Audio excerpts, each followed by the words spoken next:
Hello everyone, welcome back to my channel. আমি রিয়া। তোমরা সবাই কেমন আছো? কৃষ্ণনগরে বারোতলার মেলার মধ্যে সবচেয়ে আমার অ্যাস্থেটিক লেগেছে এই অ্যাকোরিয়ামের ভেতরটা। এরপর আমরা দুজন ছিলাম, দুজনের টিকিট কেটে এবার অ্যাকোরিয়ামের মধ্যে প্রবেশ করব।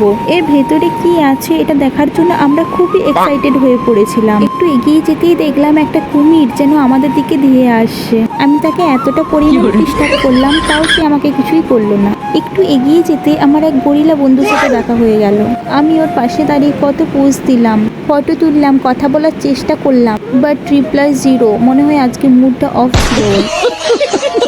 আমার ফ্রেন্ড যেহেতু আমার সাথে কথা বললো না, তাই মুড অফ করে আমি মেন অ্যাকোরিয়ামে ঢুকে পড়লাম। এখানে অনেক রকমের মাছ কাচের মধ্যে বন্দি রয়েছে, আর আমরা বাইরে থেকে তাদের দেখছি। কিন্তু সত্যি করে বলো তো, কে আসলে বেশি মুক্ত, ওরা না আমরা?